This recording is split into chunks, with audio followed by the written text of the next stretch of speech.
Bueno, buenas tardes a todos. Soy Marcos Ojeda otra vez, director general del Grupo Banco Alcalá. Tras estos minutos de cortesía, vamos a dar comienzo a nuestro cuarto webinar sobre nuestra visión actualizada de los mercados financieros. Lo primero de todo, quisiera, en nombre de nuestro grupo, de nuestro presidente y en el mío propio, desearles que todos ustedes se encuentren en buen estado de salud, dándoles ánimo para seguir sobrellevando este periodo de confinamiento que todos estamos sufriendo.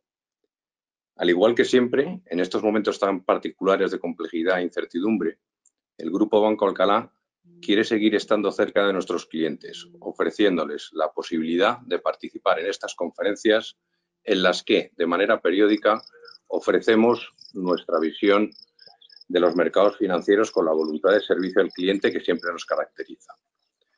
Igualmente, dado que ofrecemos estas conferencias con carácter semanal, estamos abiertos y agradecidos a todas aquellas sugerencias que nos puedan hacer llegar para mejorar estas sesiones a través del mail o del propio chat. Para garantizar un mejor desarrollo del webinar, hemos procedido a silenciar todos los micrófonos, apagado las cámaras y el discurso del ponente será solamente con audio.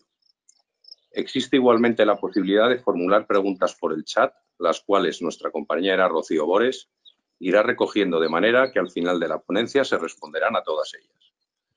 Para no extenderme más, quisiera presentarles, para quien ya le conoce y para quien no le conoce, a don Luis Buceta, director de inversiones del grupo, quien nos dará una actualización sobre la situación actual de los mercados financieros y nuestra visión sobre los mismos.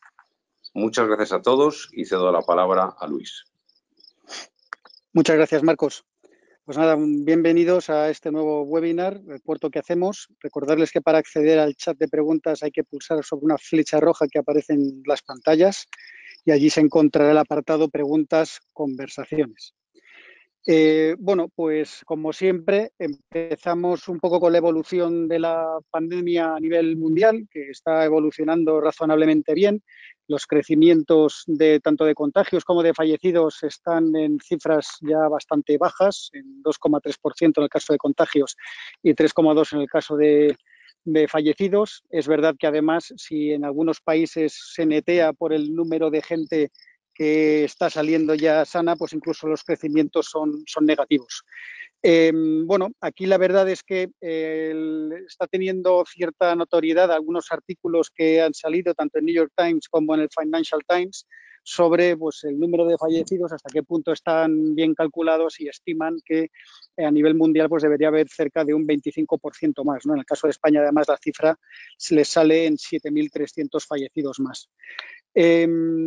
En Singapur, sin embargo, tenemos un incremento que es algo preocupante de doble dígito que lleva ya varios días, con lo cual pone en cuestión pues, si con las estrategias de salida que se están barajando, las estrategias de disminución de los regímenes de distanciamiento social, pues puede venir una segunda ola algo potente que provoque pues, que se necesiten confinamientos selectivos pues, a lo largo de este año, ¿no? Que esto sería bastante negativo, no solo para la gente, evidentemente, sino para las economías.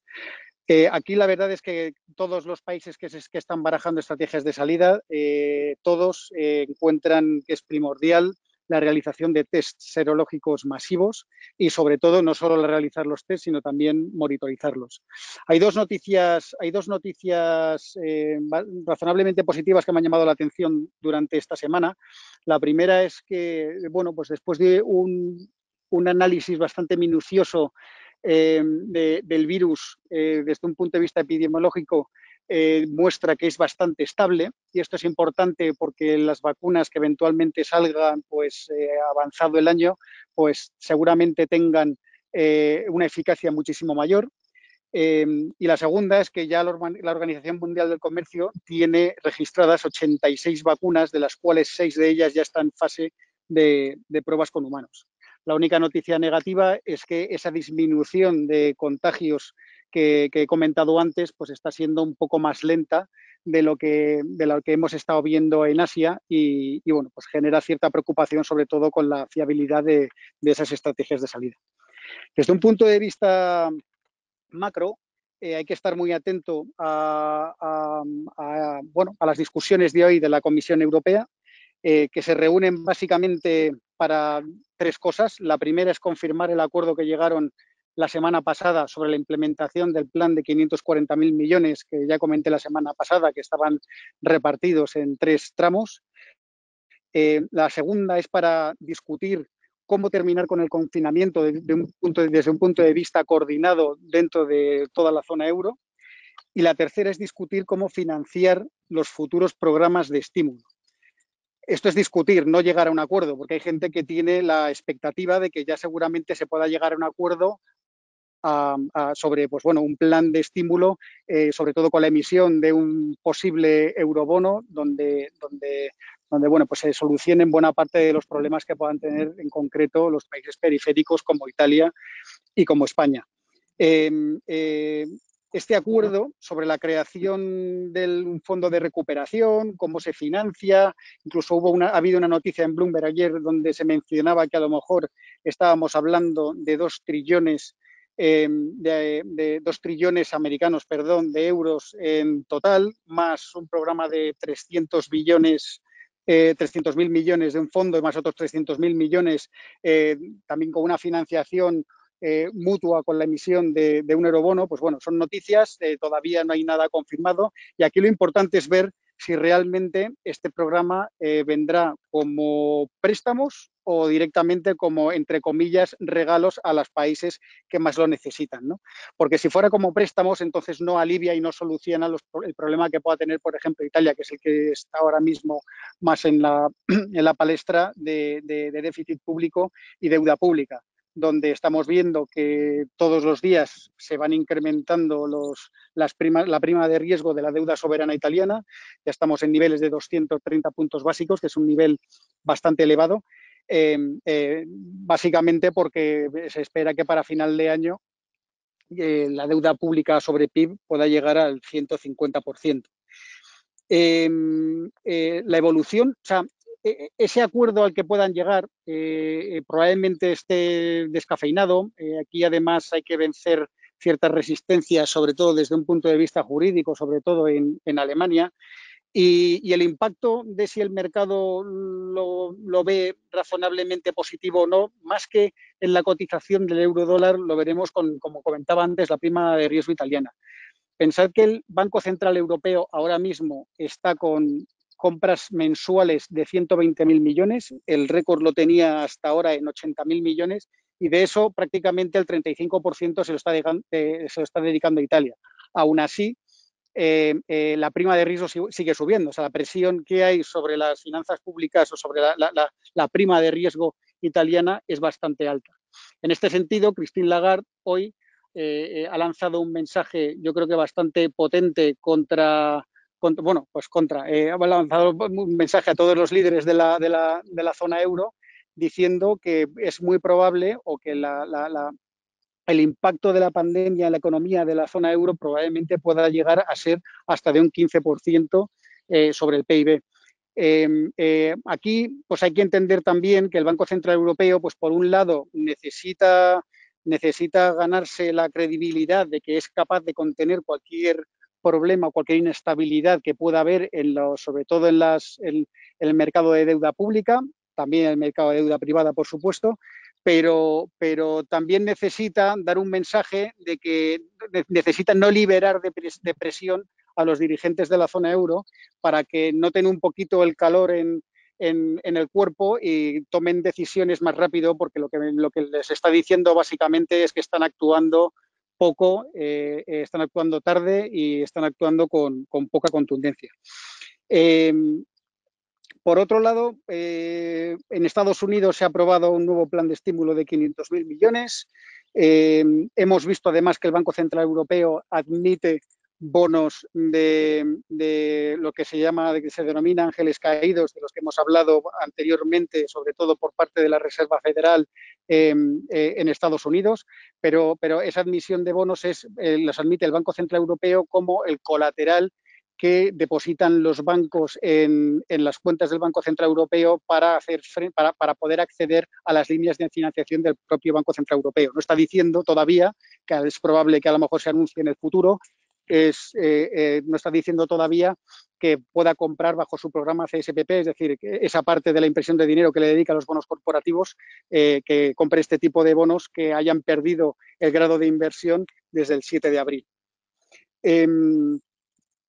Por ese lado, la verdad es que bueno, también seguimos conociendo datos macro bastante, y además los que se están conociendo ahora ya básicamente meten en la estadística el mes completo de confinamiento, porque hasta ahora los que estábamos conociendo en marzo, pues sí tenían, dependiendo de la geografía, alguna semana donde todavía no se habían implementado estas medidas de distanciamiento social, y lo que estamos viendo, pues bueno, pues es lo que esperábamos, ¿no? Con las estimaciones económicas que hay, pues caída sobre todo de los índices de confianza industrial en niveles récord. Pensad que bueno, están saliendo de en torno a entre el 11 y el 13%, básicamente, entre 11 y 13 en toda la zona euro, cuando el nivel que marca la expansión económica está en 50, ¿no? También han salido las peticiones de subsidio de desempleo en Estados Unidos con 4,4 millones. Ya estamos hablando de 26 millones acumulados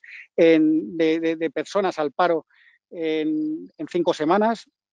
Para ponerlo un poquito en contexto, es básicamente una destrucción de empleo, de todo el empleo que se ha creado en Estados Unidos desde el año 2009, durante pues, más de una década. Por otro lado, bueno, pues comentar también lo que ha estado ocurriendo, sigue ocurriendo en el mercado del crudo. El lunes vimos cómo el precio del crudo cerraba en negativo, bueno, el futuro del crudo del West Texas Intermediate, que es la referencia del precio en Estados Unidos, cerraba en negativo con menos $37 por barril, una caída del 300% en un solo día. Esto básicamente es así. Bueno, lo que ha ocurrido es que el futuro del crudo, el futuro es un instrumento derivado que lo que hace es que a día de hoy llegas a un acuerdo en precio y en cantidad sobre algo que va a ocurrir en el futuro, pues dentro de 3 meses, dentro de un mes, dentro de un año, y hay derivados que se cancelan con diferencias entre el precio final y el inicial, con lo cual simplemente hay una transacción monetaria, y hay otros derivados que implican entrega física, es decir, que cuando vencen, pues en este caso con el crudo, pues te entregan una serie de barriles de petróleo, en este caso en un sitio en Oklahoma que se llama Cushing. Como consecuencia de lo que he ido comentando estas últimas semanas, de lo que está ocurriendo en el mundo del petróleo, de una destrucción de demanda brutal que se estima que pueda ser de cerca de un 30% de la habitual en condiciones normales, unido a un incremento de oferta por culpa de la ruptura del acuerdo entre Rusia y Arabia Saudí, pues estaba desplomando bastante el crudo. Por culpa de esa destrucción de demanda, se estaban llenando muchísimo la capacidad de almacenamiento de este tipo de petróleo, ¿no? Entonces, lo que ha ocurrido es que hay mucho inversor financiero que gana exposición al mercado del crudo comprando los futuros o comprando ETFs sobre el crudo, que todos los ETFs no invierten en petróleo físico, sino invierten a través de futuros, y resulta que cuando llega el vencimiento lo que suelen hacer es vender el futuro que vence y comprar el siguiente vencimiento. Pues bien, con esta situación en la que se están llenando la capacidad de asunción de inventarios tan rápido, y que básicamente se espera que pueda llegar hasta a tope en 4 semanas, que es cuando se entregan los barriles procedentes de ese contrato de futuro de vencimiento en mayo, que venció este lunes, que es el futuro de mayo, pues entonces nadie los quería. Había una presión vendedora brutal y nadie quiere asumir que le entreguen un barril donde no hay capacidad de almacenaje. Entonces, pues bueno, esa presión vendedora no es un tema de que el barril de petróleo tenga que valer eso, sino simplemente es un tema técnico de una presión vendedora brutal de miles de millones, sobre todo por parte de los ETFs que invierten en crudo. Hay 150 años de serie histórica sobre los precios del crudo y nunca en esos 150 años ha cerrado el precio del futuro en negativo. De hecho, la media del precio del petróleo durante esos 150 años en términos reales, ajustados por inflación, es de $46 por barril, lo cual, pues, bueno, pues presenta una aberración, especialmente cuando bueno, pues a lo largo del el crecimiento económico a lo largo de esos 50 años, 150 años, ha sido descomunal, ¿no? Desde un punto de vista de mercados, pues bueno, las bolsas durante esta última semana pues prácticamente no se han movido. Ha subido el Standard & Poor's 500 un 1%, el Eurostoxx un 1,7% y el IBEX un negativo, 0,25%. Prácticamente en 2 semanas tenemos que no se han movido, están prácticamente planas, aunque no lo parezca, porque sobre todo con los movimientos a los que estamos acostumbrados últimamente. Y lo que estamos viendo ahora pues es la publicación de resultados de un montón de compañías, mucho más todavía en Estados Unidos que en Europa. Y de momento los resultados pues no están saliendo especialmente malos, pero lo que sí es verdad es que prácticamente todas las compañías están retirando sus guías para este año y para el que viene. Recortes de dividendos, recompras de acciones, muchas de ellas anunciando ampliaciones de capital, emisiones de bonos convertibles. Y en este sentido resulta curioso ver cómo los analistas, el consenso de los analistas espera una caída del beneficio por acción de las compañías europeas de un 15% y de las compañías americanas de un 13%. Eso es un escenario bastante optimista, sobre todo cuando las estimaciones económicas que prácticamente de las que he venido hablando durante estas últimas semanas, que hablan de entre un -5 y un -10 de crecimiento de PIB para el 2020, pues más o menos, viendo evidencia histórica, pues representaría una caída de entre un 35 y un 40% del beneficio por acción a lo largo del año, ¿no? Además, es interesante ver que salvo el sector bancos y sector petróleo, los analistas esperan que para el final del 2021 se haya recuperado el nivel de beneficios de 2019. Esto supone al final que cuando se miran números para valorar los índices, pues se ve que en Europa, para final de 2021, si esto ocurre así, estaríamos viendo la bolsa 15 veces beneficio, que es básicamente media histórica. Pero si no ocurriera así y nos ponemos un escenario un poco más negativo, pues estaríamos hablando de 30 veces beneficios, con lo cual es un múltiplo un poco exigente, ¿no?, para la renta variable. Esto al final lo que viene a indicar, nunca los catalizadores del mercado en el corto plazo han sido las valoraciones, pero sí por lo menos entra, pues bueno, por lo menos para poder poner sentido común a lo que se pueda esperar de los mercados financieros, y básicamente los niveles actuales por lo que están dando por hecho es que todo va a ocurrir con un escenario razonablemente positivo de evolución de los contagios, de evolución de la economía en cuanto a recuperación entre V-U, pero más o menos rápida para 2021, y que evidentemente no hay una segunda ola. Entonces hay poquito margen para la decepción, y cuando hay poquito margen para la decepción, pues en general los mercados suelen estar un poco más vulnerables. Desde un punto de vista de qué podemos estar haciendo en las carteras, por la parte de renta variable no hemos cambiado mucho, no ha cambiado mucho la situación, salvo quizás discusiones sobre el sector farmacéutico, donde siempre son el más, entre comillas, damnificado cuando hay elecciones, por ejemplo, que va a haber elecciones en el corto plazo en Estados Unidos, porque suelen ser unas partidas de gasto importantes dentro de los presupuestos públicos, y siempre pues hay retórica sobre cómo se va a ahorrar o dónde gastar menos, y siempre sale el sector farmacéutico como uno de los damnificados, ¿no? Seguramente, pues a partir de ahora, pues los incrementos de gasto público en sanidad pues sean superiores a lo que hemos visto en años anteriores, y esto principalmente pues beneficiará a este sector, donde es verdad que tampoco ha caído mucho, donde no se encuentran verdaderas gangas, pero donde sí hemos iniciado una posición en una de las principales farmacéuticas, que es Sanofi, sobre todo porque tiene una infraestructura de las mejores del mundo en cuanto a la fabricación de vacunas.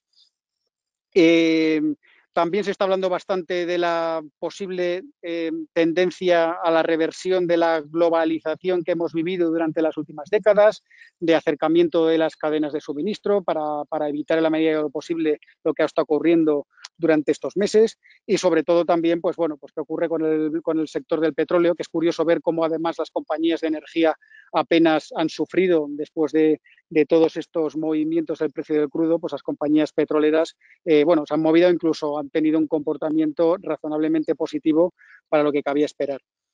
Desde un punto de vista de renta fija, pues insistir en el mensaje que todavía creemos que hay valor en los bonos corporativos que están bajo el paraguas de los bancos centrales. Aquí quizás es más interesante intentar acudir a primarios que vayan saliendo que comprar bonos en secundario, básicamente porque los traders están con las horquillas entre precio de compra y precio de venta bastante amplias y los precios a conseguir pues no son tan buenos como los que se accede si se consigue que te den algo, porque en general las emisiones están muy sobresuscritas en los bonos corporativos. Hoy curioso, bueno, ayer que el Estado español emitió bono a 10 años, emisión récord, 15.000 millones, y había ofertas, o había demanda, perdón, por este bono de 96.000 millones.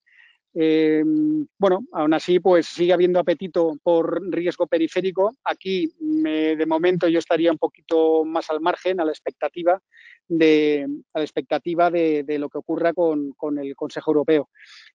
Otra de las estrategias que hemos estado implementando durante esta semana ha sido, pues bueno, igual que los bonos soberanos, pues han estado sufriendo un poco, el sector bancario también ha estado sufriendo. Aquí lo que no he comentado antes que se me ha pasado es que esa noticia de que el Banco Central Europeo de admitir los ángeles caídos, en general lo que se está adelantando es a una posible revisión a la baja, porque este viernes, mañana, toma la decisión Standard & Poor's sobre el rating crediticio de Italia. Es triple B, está todavía 2 escalones por encima de lo que se considera bono basura. Pero bueno, no se descarta que pueda haber por lo menos de momento una bajada de uno de los escalones, y esto desencadena también bajadas automáticas de muchos emisores italianos y en concreto también del sector financiero, con lo cual aquí pues el Banco Central Europeo de momento se está abriendo la puerta a que no haya estrés en el mercado, sobre todo de renta fija italiano, y especialmente en el financiero, que al final pues tiene una repercusión, como vimos durante el 2008 y 2009, importante en la crisis financiera del 2008 y 2009. Entonces, lo que quería contar era que, bueno, pues los bancos habían estado sufriendo un poco. No nos gusta como tipo de activo al que invertir directamente a través de renta variable, pero sí hemos hecho una pequeña estrategia con derivados sobre el índice de bancos europeo, en el que si se libera un poquito de presión sobre este tema que he estado explicando, pues seguramente pues tengan un comportamiento razonablemente positivo. Y bueno, y aquí lo dejo. Si queréis empezamos con el turno de preguntas. Muy bien, Luis, pues pasamos a la primera pregunta. Las últimas recomendaciones han sido entrar en renta variable aprovechando las oportunidades del mercado, en compañías con balances sólidos. ¿Qué previsión podrías dar teniendo en cuenta la posible entrada en recesión en vista de los crecimientos económicos negativos durante estos 2 trimestres? Vale, lo primero decir que la evolución de las bolsas y la evolución de la economía no tienen una correlación muy directa, ¿vale?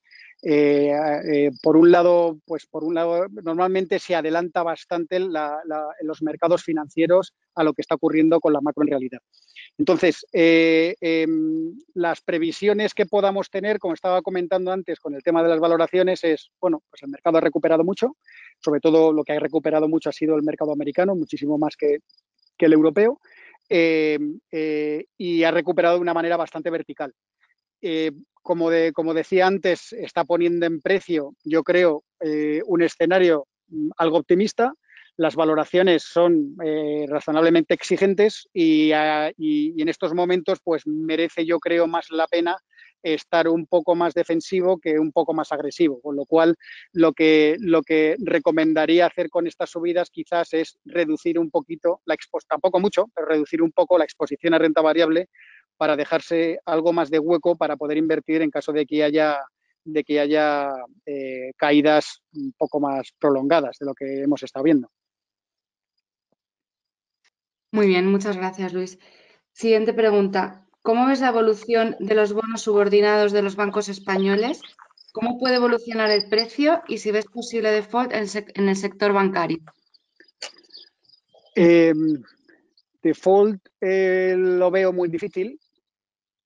Bueno, depende de cómo vaya evolucionando, ¿no? De momento lo veo bastante difícil, básicamente porque los niveles de capital de los bancos son 3 veces los niveles que había en 2007, por ejemplo.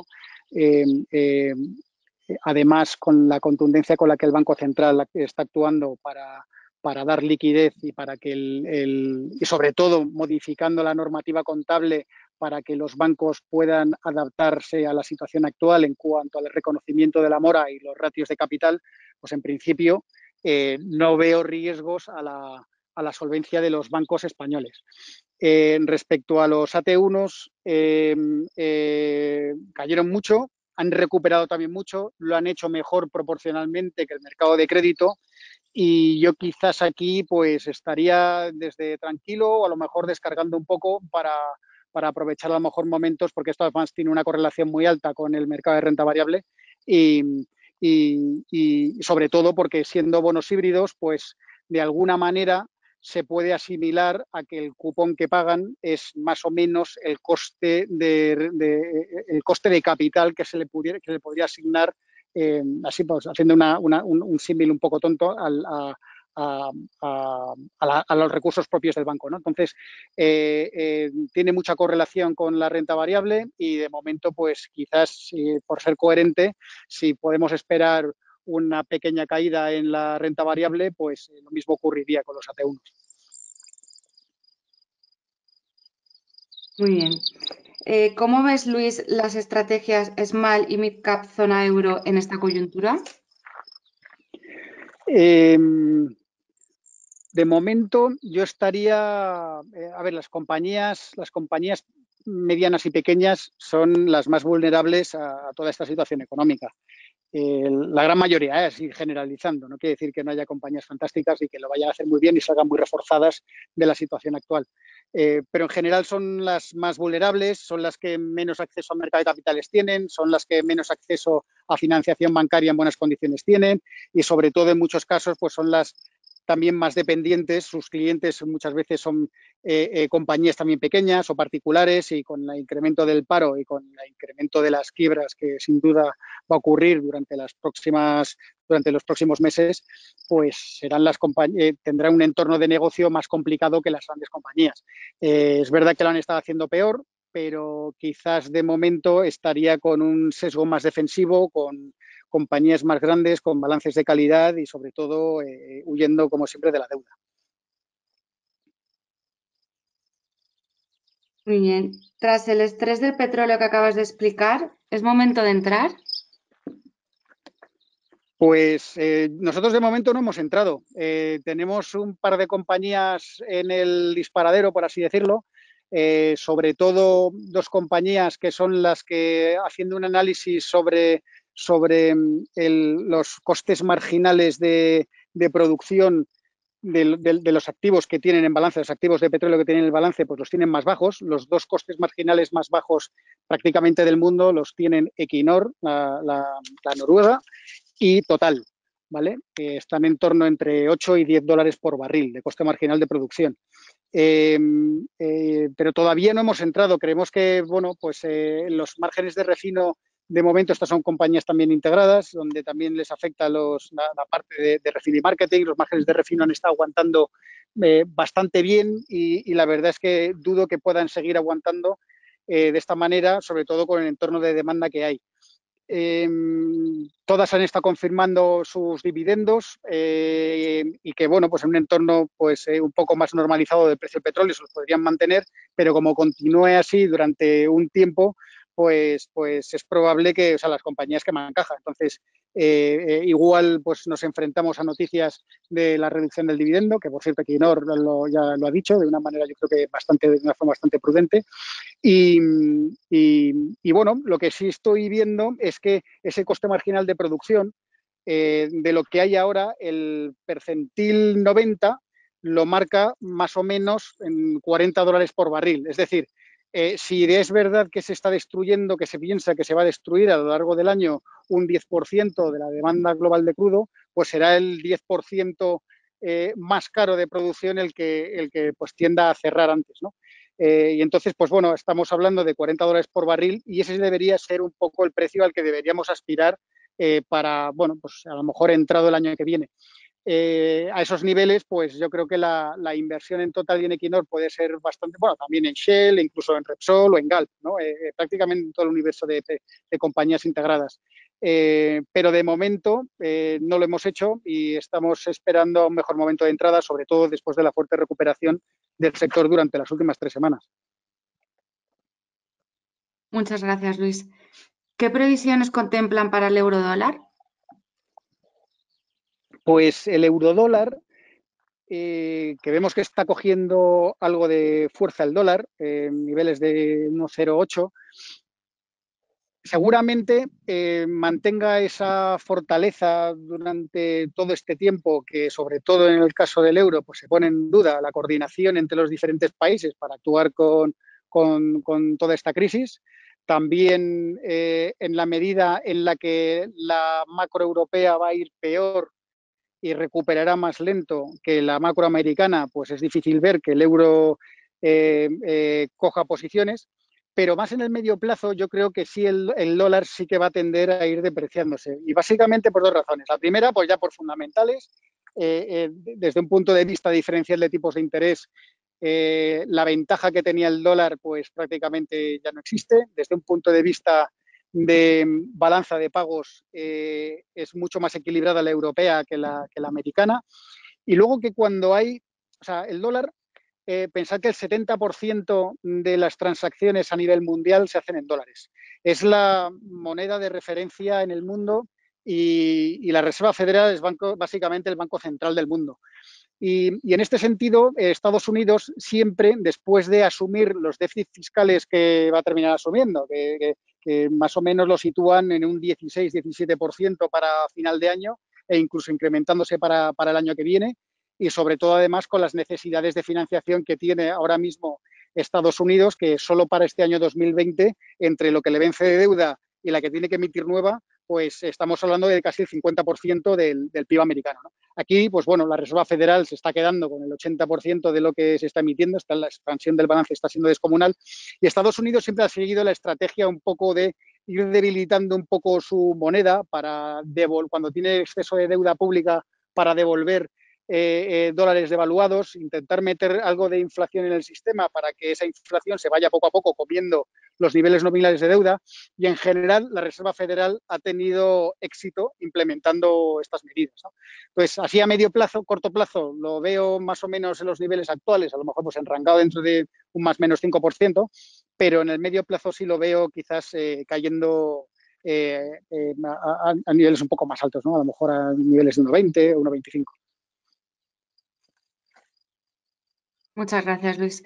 La siguiente pregunta, dicen, hoy en La Expansión hay un artículo que habla que la Comisión Europea establece condiciones para la recapitalización temporal de las empresas por parte del Estado, algo que puede ser similar a nacionalizaciones temporales. ¿Esto es lo mismo que lo de los eurobonos o es algo distinto o de qué se trata? Es distinto. Al final aquí se está actuando en muchos frentes. Lo de la condicionalidad, básicamente lo que viene a ser dentro del programa de la OMT, o sea, del SM, eso que se creó después del 2009 para actuar, para que el Banco Central Europeo, que para que se pudiera actuar directamente entre comillas, rescatar países de una forma más coordinada, pues exige una condicionalidad detrás en cuanto a, bueno, pues los hombres de negro, ¿no? Yendo a los países rescatados a imponer ciertas condiciones. Entonces, los países del norte de Europa son más pro tener esa condicionalidad para vigilar de cerca en qué se implementa el dinero y saber que, bueno, pues que es un tema temporal y que no va a ser recurrente a lo largo del tiempo.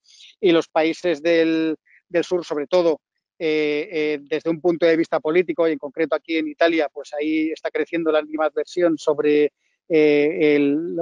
sobre Europa en su conjunto como proyecto, pues están muy en contra, ¿no?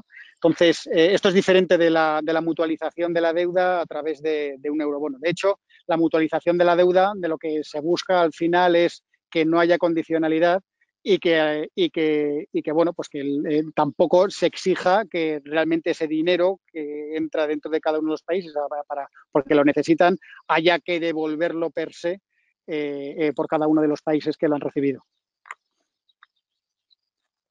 Muchas gracias. Preguntan si tenemos que deshacer posiciones en mayo, tal y como dice el refrán, sell in May and go away. Bueno, nosotros estamos deshaciendo un poco. Yo esos refranes, la verdad es que no les he hecho nunca caso. Igual me hubiera ido mejor, no lo sé. Perdón. Pero bueno, la realidad es que estamos deshaciendo un poco posiciones. La semana pasada ya comenté la venta de parte de la posición en renta variable emergente y que pues habíamos cubierto las carteras un poco con futuros Eurostoxx y Standard & Poor's 500, pero tampoco mucho. Perfecto. ¿Cuál es su valoración acerca de la vulnerabilidad del índice Nasdaq ahora que está ya en niveles positivos? Pues es que el índice Nasdaq, bueno, el Nasdaq 100 es el que está en positivo. El Nasdaq Composite no. El Nasdaq Composite, pues bueno, está tampoco negativo, a andar por -8, -7, creo. Bueno, pues son una serie de compañías que han ido evolucionando a lo largo de estas últimas 2 décadas para muy bien, sobre todo porque, bueno, pues antes eran sectores muy atomizados, ahora cada vez son más sectores mucho más concentrados y donde los campeones, por así decirlo, nacionales o mundiales, pues tienen una posición de dominio sobre sus mercados bastante importante. Por otro lado, apenas tienen deuda en el balance y esta situación no solo no les complica la vida, sino que en muchos casos hasta la fortalece. Entonces, yo creo que quizás la valoración como índice, pues igual está también demasiado exigente, pero desde un punto de vista de negocio de las compañías, pues de ahí creo que les sigue yendo bien y no tiene pinta de que de aquí a 5 años les vaya a ir peor. Muy bien. Respecto al tema del petróleo, hay empresas españolas de oil and gas que han invertido en otro tipo de energías alternativas. ¿Puede ser interesante invertir en ellas? A mí la verdad es que estas estrategias de energías alternativas no me gustan mucho, básicamente por 2 razones. Primero, porque cuando han estado invirtiendo a unos precios yo creo que bastante caros. Por invertir con precios caros, los retornos esperados de ese capital invertido van a ser inferiores a los retornos de su negocio, bueno, lo que eran los retornos antes, ¿no? Antes de que el precio del crudo cayera, de su negocio tradicional. Por otro lado, se están metiendo en un negocio que, aunque no es que sea especialmente complicado, no es el suyo, no es su círculo de competencia natural. Y sobre todo que también crea una presión importante sobre el balance de las propias compañías. Es decir, hay una especie de quantitative easing o inyección monetaria en este tipo de energías alternativas, básicamente porque lo están promoviendo todos los países e inversores invertir en temas sostenibles, de energías limpias, etcétera. Y aquí pues todo vale, ¿no? Y ves compañías muy endeudadas y cuando una compañía de este estilo sale a financiarse al mercado, pues se financia muchísimo más barato que cualquier otra compañía de otros sectores. Entonces, aquí lo que está ocurriendo es que estas compañías, las petroleras, se han estado financiando a costes más altos para invertir en retornos más bajos. Creo que hubiera sido más eficiente a lo mejor pues tener, por así decirlo, una compañía subsidiaria, independiente, y que tenga su propio balance, su propio negocio y que pueda salir al mercado de forma independiente y que no comprometa el balance de la matriz. Bueno, me estoy enrollando mucho. En definitiva, lo que quería decir es que creo que además por ahí van a venir muchísimos planes de desarrollo de infraestructura de promoción pública.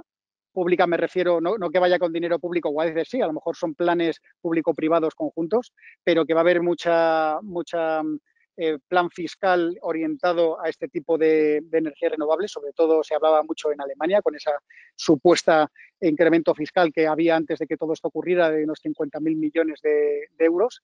Va a haber muchísima inversión, pero en el caso de las petroleras no me gusta que lo hagan directamente. Y como siempre, depende muchísimo de del precio que se paga por las inversiones, porque compromete mucho el rendimiento a futuro. Muchas gracias. ¿Qué compañías mineras te gustan? ¿Recomiendas que formen parte de la cartera? Pues en cartera tenemos 2 compañías mineras, una de ellas desde hace tiempo, que es Barrick Gold, que es una minera de oro, que bueno, pues al final el precio del oro, pues bueno, ha estado subiendo, es de los activos que más suben el año, pero incluso si no hubiera subido, pues una compañía como... Lo bueno de las compañías mineras es que incluso hasta teniendo un activo que no produce rentas, ellos por producirlo sí ganan dinero y sí pueden repartir un dividendo, ¿no?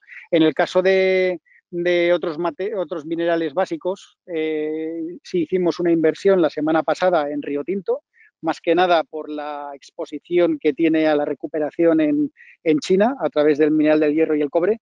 Y en general, pues casi todas las mineras tienen su punto positivo, sin perder de vista que es un sector bastante cíclico y que es una materia prima y que los precios son muy dependientes de la evolución del precio de la propia materia prima, pero en general, pues Glencore, Anglo American, BHP Billiton, Antofagasta, pues son compañías que aprendieron mucho de la crisis financiera, tienen ahora muchísima más disciplina en la asignación de capital, mantienen unos balances muy conservadores, generan buenos retornos incluso con precios de los minerales bastante bajos y pagan buen dividendo. O sea, yo tendría alguna en cartera sin duda. Muchas gracias, Luis. ¿Qué sectores pueden hacerlo mejor en bolsa a 12 meses vista? A 12 meses vista. Bueno, nuestras principales posiciones ahora mismo pues, están en el sector tecnológico, muy variadas dentro del sector tecnológico, las compañías que tenemos en cartera. Por otro lado, yo creo que el sector farmacéutico seguirá haciéndolo bien. Y ¿qué más? Bueno, dependiendo de por dónde evolucione el ciclo, es verdad que muchas compañías industriales de calidad, pero con componente cíclico, si el mundo es verdad que recupera en forma de U o casi V, pues estas compañías tirarán fuerte, ¿no? Aún así, prefiero estar un poco más defensivo y tener compañías de calidad y sobre todo, pues bueno, las compañías de consumo